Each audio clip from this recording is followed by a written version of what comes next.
விழுப்புரம் நாகப்பட்டினம் தேசிய நெடுஞ்சாலை சமீபத்தில் திறக்கப்பட்டது. இந்த சாலையானது சுமார் 30 கிலோமீட்டர் வரை புதுச்சேரி வழியாக செல்கிறது. இதில் புதுச்சேரி எல்லைப் பகுதியான விழுப்புரம் மாவட்டம் கெங்கராம்பாளையத்தில் ஒரு சுங்கச்சாவடியும், அடுத்த 20 கிலோமீட்டர் தொலைவில் உள்ள புதுச்சேரி மாநில சேலியமேடு பகுதியிலும், அதேபோல் புதுச்சேரி திண்டிவனம் சாலை மொரட்டாண்டி பகுதியில் ஒரு சுங்கச்சாவடியும் அமைக்கப்பட்டுள்ளது. இந்த நிலையில் தேசிய நெடுஞ்சாலை கட்டண விதியின்படி ஒரே திசையில் செல்லும் தேசிய நெடுஞ்சாலை 2 சுங்கச்சாவடிகள் இடையே குறைந்தபட்சம் 60 கிலோமீட்டர் இடைவெளி இருக்க வேண்டும்.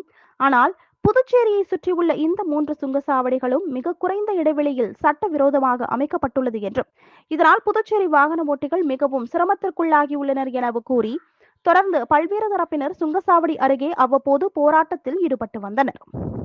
இதனிடையே சட்டவிரோதமாக அமைக்கப்பட்ட சுங்கச்சாவடிகளை உடனடியாக அகற்ற நடவடிக்கை எடுக்க வேண்டும் என புதுச்சேரி மாநில அனைத்து மோட்டார் வாகன உரிமையாளர்கள் ஓட்டுநர்கள் சங்கம் மற்றும் சமூக அமைப்புகளை சேர்ந்த 100க்கும் மேற்பட்டோர் வழுதாவூர் சாலையில் உள்ள மாவட்ட ஆட்சியர் அலுவலகத்தை முற்றுகையிட சென்றபோது போலீசார் தடுப்புகள் அமைத்து அவர்களை தடுத்தனர்.